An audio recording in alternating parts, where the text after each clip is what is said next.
Ada yang bilang Habib Rizik, yang bikin Pancasila kan Bung Karno. Tunggu dulu, baca sejarah yang betul, saudara. Bung Karno pada sidang rapat BPUPKI, saudara, setelah tokoh-tokoh bicara tentang dasar negara, giliran terakhir Bung Karno yang bicara, saudara. Bung Yamin waktu bicara mengusulkan supaya Indonesia punya 5 dasar negara. Kemudian Bung Supomo juga mengusulkan hampir serupa. Nah, terakhir yang pidato Bung Karno. Bung Karno setuju dengan 5 dasar negara. Beliau usulkan namanya Pancasila. Itu betul, namanya dari Bung Karno, saudara. Tapi mari kita lihat bagaimana Pancasila Bung Karno, saudara.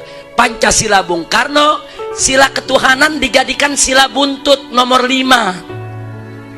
Nomor 1 itu pri kemanusiaan, nomor 5 baru ketuhanan, saudara. Pri ketuhanan, bukan pertama. Makanya ditolak oleh para kiai. Ketika sidang, ada pimpinan NU Kiai Haji Wahid Hashim, ada pimpinan Muhammadiyah Kiai Haji Abdul Qahar Muzakir, ada pimpinan Sarekat Islam, saudara, Kiai Haji Agus Salim. Mereka tolak. Nggak bisa, ketuhanan nggak boleh jadi nomor 5.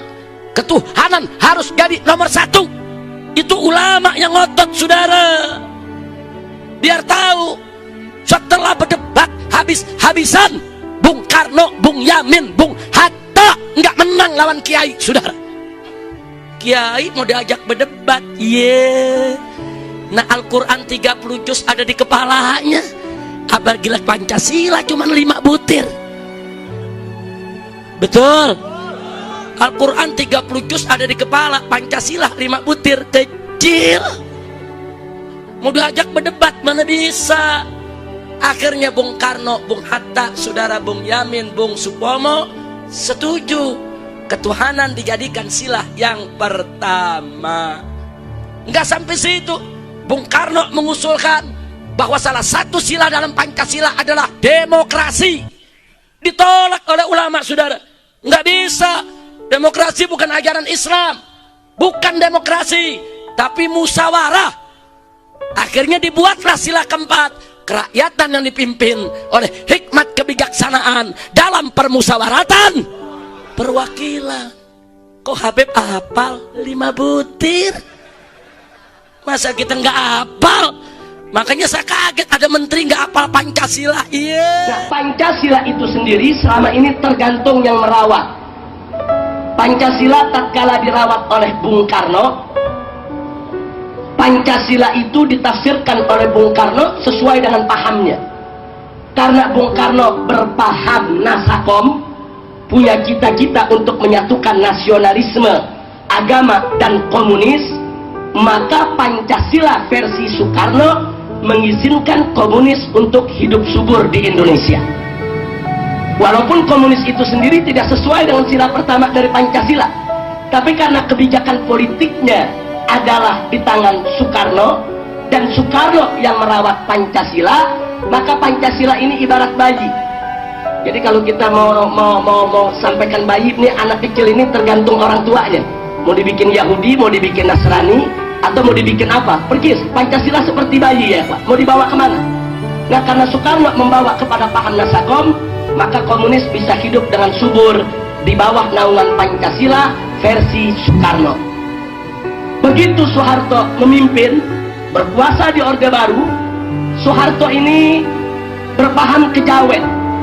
Karena itu setiap tafsiran Pancasila selalu dikait-kaitkan dengan keyakinan masyarakat Jawa kuno, saudara. Selalu dikait-kaitkan ke sana, sehingga sampai muncul pemitosan Pancasila itu sendiri. Sampai di tahun 78 lahir satu agama baru, walaupun Pak Harto saat itu mengatakan itu bukan agama, tapi dalam prakteknya menjadi agama baru yang kita kenal dengan aliran kepercayaan. Ini agama yang dilahirkan dari pemitosan Pancasila.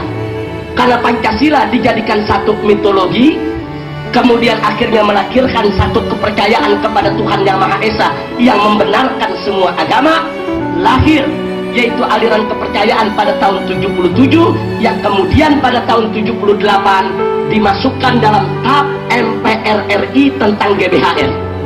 Nah, jadi kita bisa lihat Pancasila tergantung siapa yang rawat.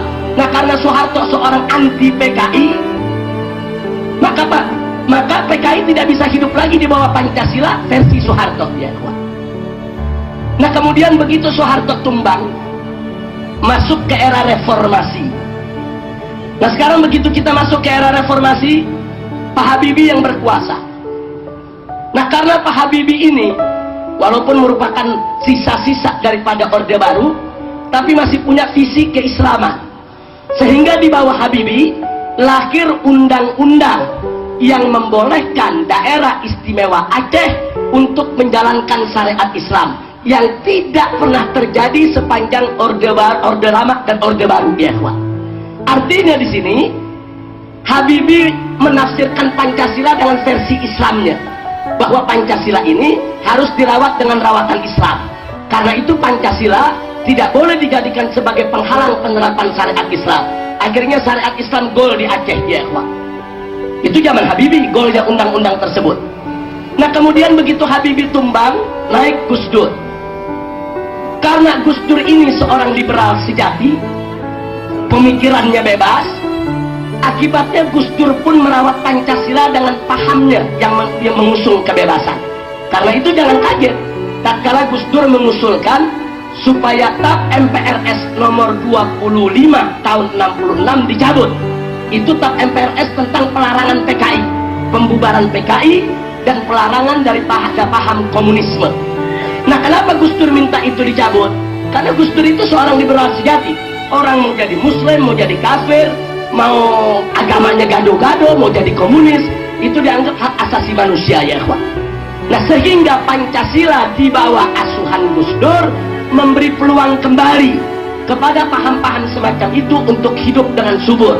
Makanya jangan kaget kemudian bagaimana partai-partai yang yaitu berhaluan ke kiri-kirian itu bisa hidup dengan bebas, bisa mengekspresikan dengan bebas, bahkan mereka bisa menjadi anggota DPR, kemudian bukan hanya sekedar anggota DPR, menjadi ketua komisi di DPR RI, dan berani langsung menulis buku dengan judul "Saya Bangga Jadi Anak PKI". Anak PKI masuk parlemen. Itu ditulis dalam buku, kita tidak memfitnah, ada bukunya. Nah, jadi kita bisa lihat ini karena kebebasan yang diusung oleh Gus Dur. Begitu Gus Dur tumbang, naik Megawati. Megawati pemahamannya tidak jauh berbeda dengan sang ayah, ya, ikhwan. Nah, jadi beliau ini mewarisi daripada paham ayahnya. Jadi bagaimana ayahnya dulu berhaluan kiri di dalam memahami Pancasila, tidak beda. Megawati pun memberikan keluasan kepada paham kiri untuk diterima di bawah naungan Pancasila. Nah, kemudian begitu Megawati tumbang, naik SBY saat ini.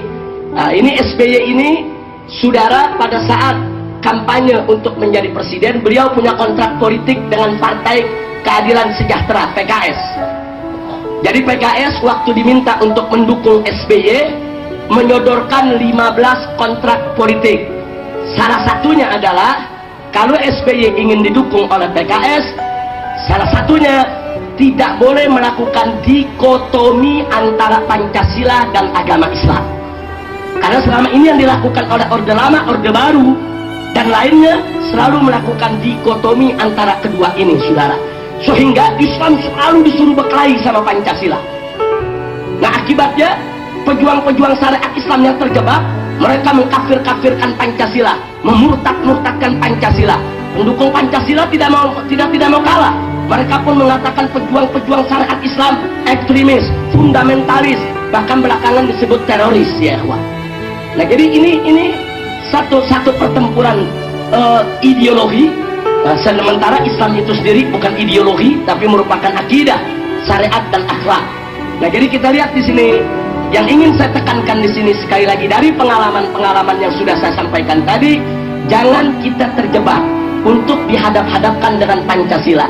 Begitu kita terjebak, maka kita akan repot untuk menghadapi segala tuduhan ketimbang formalisasi syariat Islamnya, ya, ikhwan. Energi kita akan habis, tenaga kita akan habis, akhirnya waktu kita juga akan habis. Kita tidak akan punya waktu lagi untuk mempositivisasi daripada syariat Islam, mentransformasi daripada syariat Islam, karena kita akan kewalahan untuk menghadapi segala tuduhan-tuduhan.